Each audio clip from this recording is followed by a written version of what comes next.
Cerita diawali dengan memperlihatkan tiga sahabat sedang melakukan arum jeram di sebuah walungan yang di situ juga ada seorang ayah dan anaknya yang merupakan suami dari salah satu tiga wanita yang sedang berarum jeram tersebut, di mana terjadi sesuatu yang tak terduga ketika Sarah, satu dari tiga sahabat tadi, mengalami kecelakaan mobil yang mengakibatkan anak dan suaminya tewas seketika. Sarah mengalami koma selama beberapa hari yang ketika siuman dia pun mengalami hal menyeramkan ketika satu persatu lampu di lorong mati yang padahal itu tidak lebih dari hanya sekedar halusinasi akibat trauma pasca kecelakaan yang menewaskan suami dan anak tercintanya.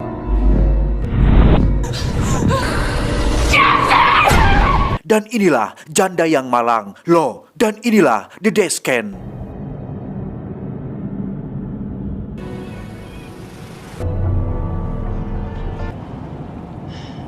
1 tahun kemudian, Sarah bersama Beth, sang sahabat karib pun pergi ke liburan ke sebuah pegunungan bernama Appalachian yang merupakan bagian dari salah satu taman nasional Amerika Serikat. Yang setibanya di sana, mereka berdua langsung bertemu dengan Juno alias satu dari tiga sahabat yang melakukan arum jeram di adegan awal tadi, yang mana rencana liburan ini sendiri diprakarsai oleh Juno yang tidak sempat menjenguk Sarah di rumah sakit, sehingga sebagai gantinya, Juno mengajak Sarah dan Beth untuk liburan bersama dengan tiga orang lagi yang merupakan sahabat Juno di luar dari sirkelan mereka bertiga. Hello. Singkat cerita, malam pun cedem. Sarah, Beth, Juno, dan tiga teman yang lain pun mengadakan acara minum khamr sambil tertawa yang gembira tanpa tahu bahwa al-khamr umul khobaith, yang artinya alkohol adalah induk dari segala keburukan. Terlebih lagi untuk Sarah yang masih sering mengalami trauma akibat kematian suami dan anaknya, bukannya menjadi pribadi yang lebih baik dan bersyukur masih diberi kesempatan oleh Tuhan untuk hidup, dia malah berhahaha sambil mabok bersama teman-temannya sehingga lebok akibatnya ketika dia bermimpi buruk akibat alkohol dan trauma yang bercampur aduk.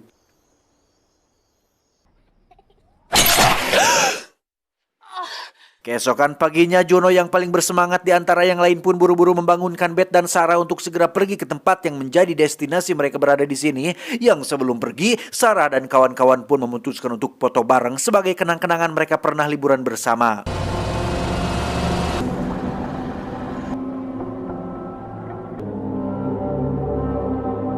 Setibanya di lokasi, mereka pun memarkirkan mobilnya di pinggir jalan, kemudian berjalan lagi menuju tempat yang dituju, yang lokasinya sendiri katanya dekat dengan sungai kecil yang ada di pegunungan, di mana Sarah dan yang lain pun cukup terkejut saat mengetahui jika lokasi liburan yang dijanjikan oleh Juno adalah sebuah goa gelap menuju bawah tanah yang katanya menjadi goa rekreasi yang sering dikunjungi oleh para wisatawan yang doyan memacu adrenalin. Sebagai yang paling tahu lokasi ini dibandingkan yang lain, Juno pun menjadi orang pertama yang turun duluan, disusul oleh yang lain, yang ketika sahabatnya turun dengan kecepatan tinggi, Juno pun langsung sosorongot alias sewot dengan memperingatkan sahabatnya itu agar tidak melakukan hal seperti ini lagi dan ikuti semua perintah atau arahannya. Sementara Sarah menemukan sesuatu yang menjadi awal pertanda sebuah mimpi buruk ketika ada jejak jari berwarna merah darah pada dinding goa, dan tiba-tiba... Ya, itu hanya sekedar gerombolan kalong yang datang sesuai panggilan Batman, di mana salah satu sahabat Juno terlihat mengabadikan momen itu dengan kamera digitalnya untuk sebagai dokumentasi perjalanan dalam petualangan menelusuri goa rekreasi ini. Smart ass. Layaknya goa konvensional pada umumnya, kondisi di dalam sini sangat gelap, lembab, dan penuh dengan dinding berbatu, di mana Sarah lagi-lagi berkeliaran sendirian yang ketika dia akan kembali, tiba-tiba...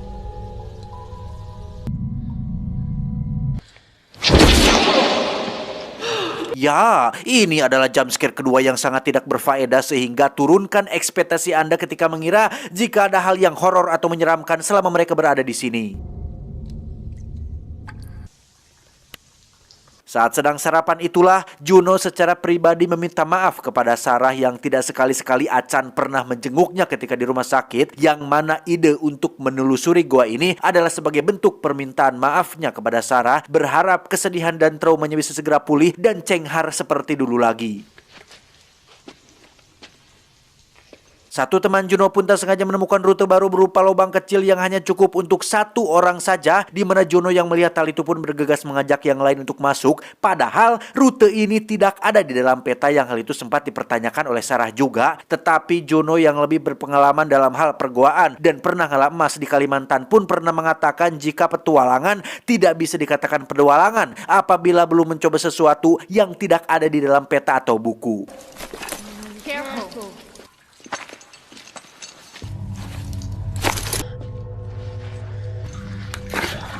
Juno dan ketiga temannya pun sudah tiba duluan di sisi lain, sedangkan Beth dan Sarah masih merangkak dengan Sarah yang berada paling belakang, yang di situ terjadi sesuatu yang tak terduga ketika dinding gua mengalami sedikit longsor sehingga membuat Sarah kesulitan bergerak. Beruntung ada Beth yang terus menyemangatinya sehingga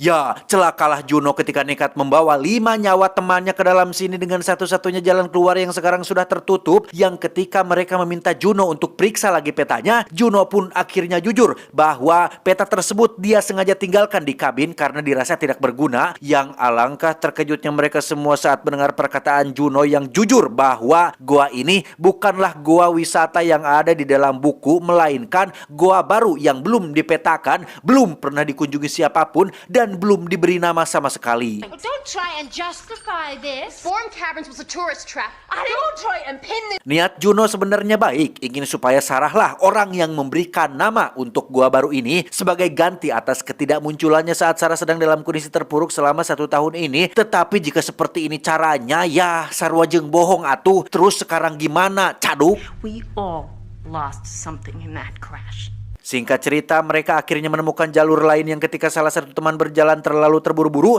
Juno langsung menyuruhnya untuk berhenti, yang ternyata ada sebuah jurang dalam yang memisahkan jalur ini sehingga mau tidak mau harus ada satu orang yang menyeberang tanpa pengaman. Dan orang itu adalah Rebecca, salah satu sahabat Juno yang pernah juara memanjat kalapa saat di sekolah SMA.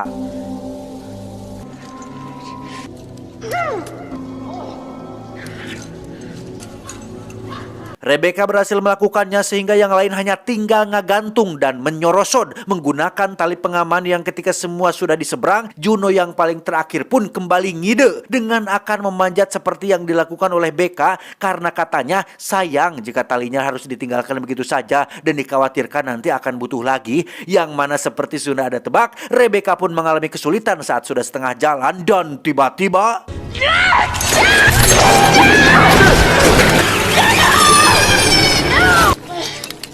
ya, akibat kejadian barusan, kedua telapak tangan Beth pun harus mengalami luka parah akibat tergesek tali dan tertusuk pengait, yang di situ mereka menemukan sebuah pengait jadul yang umurnya lebih dari 100 tahun, sehingga bisa disimpulkan bahwa selama 100 tahun ini belum ada orang yang ke dalam gua ini selain mereka berenam.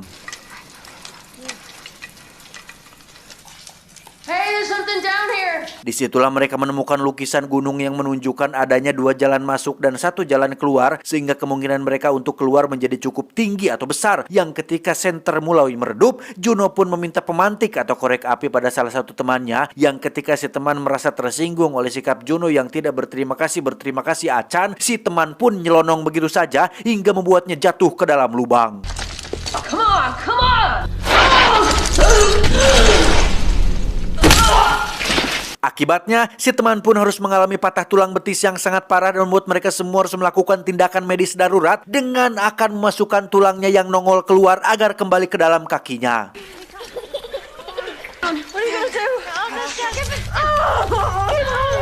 Sementara yang lain sedang sibuk merawat si teman, Sarah lagi-lagi keluyuran sendirian dengan maksud memeriksa jalur yang akan mereka lewati, yang justru membuatnya tak sengaja mendapati adanya sesosok penampakan pria di kejauhan dan tiba-tiba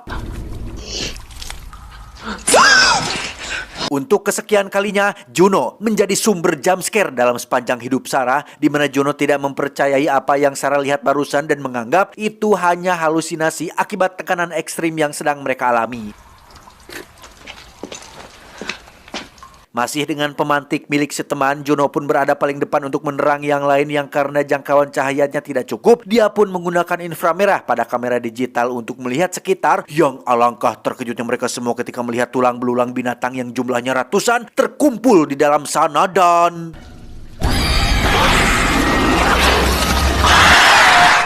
Ya, apa yang dilihat oleh Sarah tadi ternyata bukan halusinasi, karena di dalam gua ini terdapat sesosok makhluk misterius yang entah golongan apa. Mereka dengan cepat berjalan sesuai jalur yang ada, tetapi justru malah mendapati adanya suara makhluk tadi dengan jumlah yang cukup banyak. Juno buru-buru mematikan kembang apinya, tetapi si makhluk kembali muncul dan kini dia melakukan serangan dengan menggigit leher seteman hingga dia tewas saat itu juga. Mereka semua langsung lari sesuai jalur. Sarah tak sengaja terperosok lubang yang membuatnya jatuh pingsan, sementara Juno memilih untuk melindungi si teman dengan cara melakukan perlawanan kepada dua makhluk yang muncul bersamaan.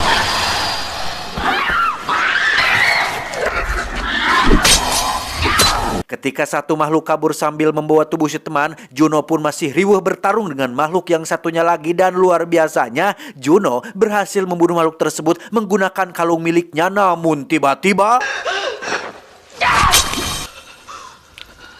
ya, Juno tak sengaja menusuk leher si Beth menggunakan kalung tajamnya. Niat membantu, justru si Beth harus berakhir di tangan sahabatnya sendiri yang akibat panik dan tekanan ekstrim yang sedang dialaminya. Juno dengan raut wajah penuh penyesalan pun memilih untuk pergi meninggalkan Beth yang sedang sekarat dan tergeletak sendirian di bawah sana. Sementara Sarah masih pingsan sendirian entah di mana dan Juno sedang dalam perjalanan menyusul, kita akan diperlihatkan Rebecca dan satu sahabatnya bernama Holly justru tak sengaja masuk ke dalam sarang yang menjadi tempat makan para makhluk ini. Mereka berdua langsung diam dan tak bergerak. Yang luar biasanya, cara tersebut berhasil mengecoh si makhluk yang melewati mereka begitu saja, hingga bisa disimpulkan bahwa makhluk-makhluk ini adalah makhluk tunanetra alias tidak bisa melihat dan hanya menggunakan suara dan bunyi-bunyian untuk berburu mangsanya. Kok suara habis suara saya, kok suara terakhirnya nggak Leo? Maksanya nyet.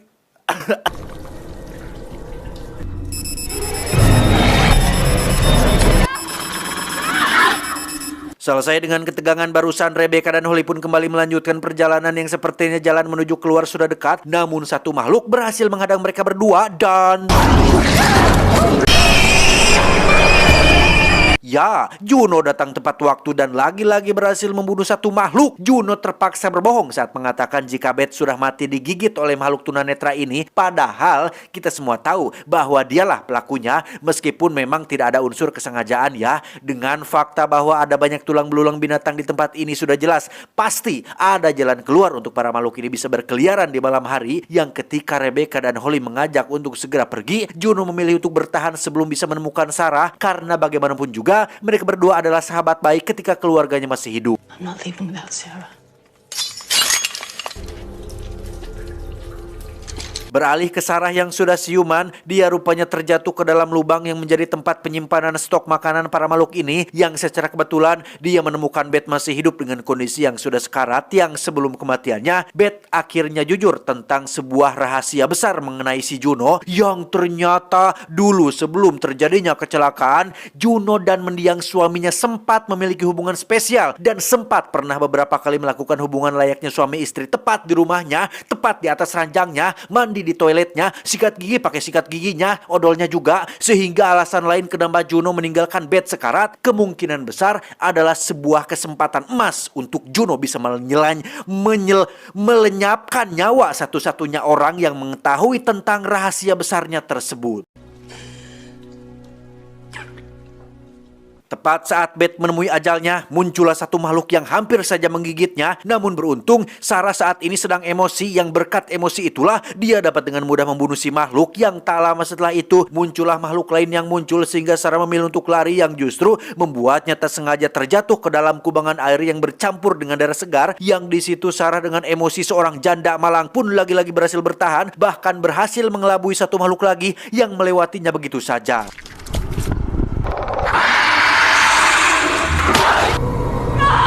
Kembali ke Juno, Holly dan Rebecca, mereka mendengar teriakan Sarah dan mengira jika dia sudah mati. Di mana saat Rebecca lari ketakutan, Juno justru malah masuk ke lubang lain dan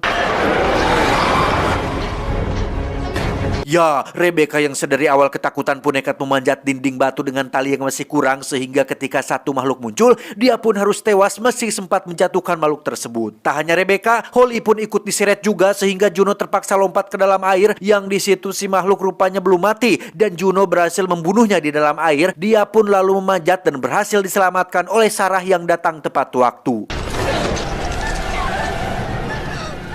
Tersisa mereka berdua. Dari raut wajahnya, Sarah terlihat sangat kecewa kepada Juno yang sudah menikung suami teman sendiri, sekarang malah membiarkan teman dekat sendiri mati. Namun Sarah tidak ingin mengikuti egonya dan memilih untuk bekerja sama mencari jalan keluar. Dan lagi, mereka tersengaja masuk ke lokasi yang menjadi tempat kumpulnya para makhluk tunanetra ini, yang dengan bermodalkan kapak panjat tebing, mereka berdua berhasil memberikan perlawanan kepada para makhluk yang tidak pernah nonton televisi ini.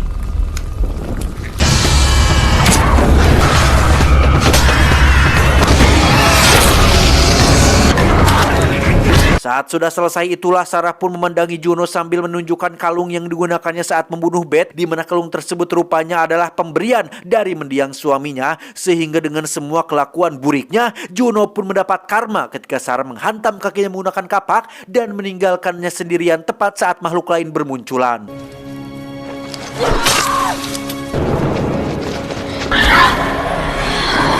Saat sedang kabur itulah Sarah tak sengaja terpeleset dan jatuh ke dalam lubang hingga jatuh pingsan, di mana Juno sendiri harus dihadapkan dengan para makhluk yang mainnya keroyokan. Yang tak lama setelah Juno mati, Sarah akhirnya siuman dan melihat cahaya matahari yang merupakan jalan keluar dari dalam gua terkutuk ini.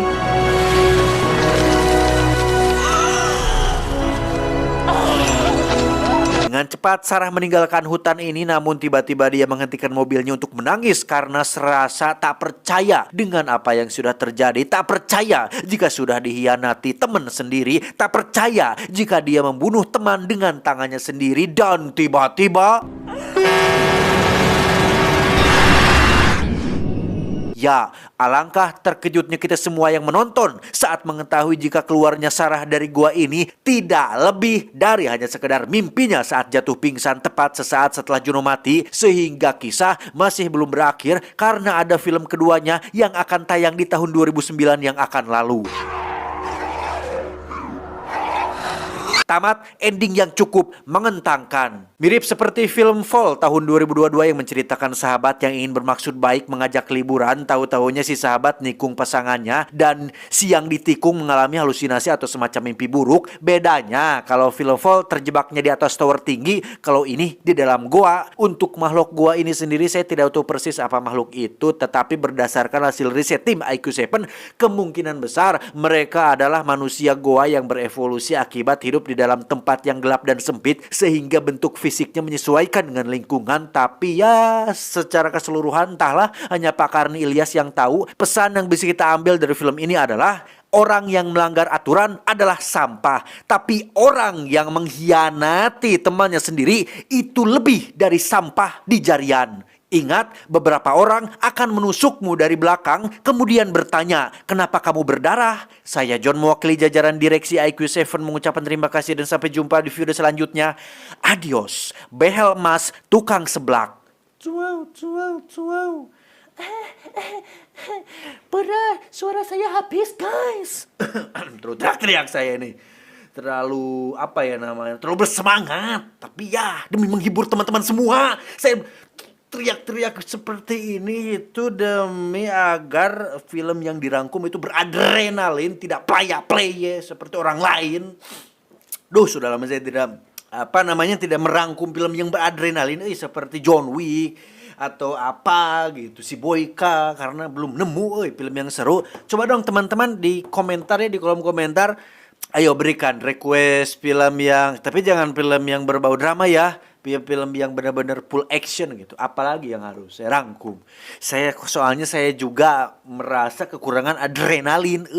Harus pori-pori saya mulai tertutup nih. Pori-pori hormon testosteron saya sudah mulai tertutup. Harus dipacok lagi dengan film-film yang beradrenalin gitu. Coba kalau di kolom komentar ya kasih request ya. Teman-teman, jaga kesehatan semuanya seperti saya yang selalu minum banyak air. Karena selain kohal sungut yang udut terus gitu, jadi juga makan harus mengkonsumsi minum air supaya racun-racun, toksin-toksin di dalam tubuh saya itu bersih. Alhamdulillah. Jadi harus sehat teman-teman ya. Kalau teman-teman gak sehat nanti nggak bisa nonton video saya. Nanti saya nggak bisa AdSense. Kalau saya nggak punya AdSense, aduh mau dari mana saya bertahan hidup di dunia ini. Terima kasih buat teman-teman IQ 7. I love you all dan I love you kalian semua. Thank you.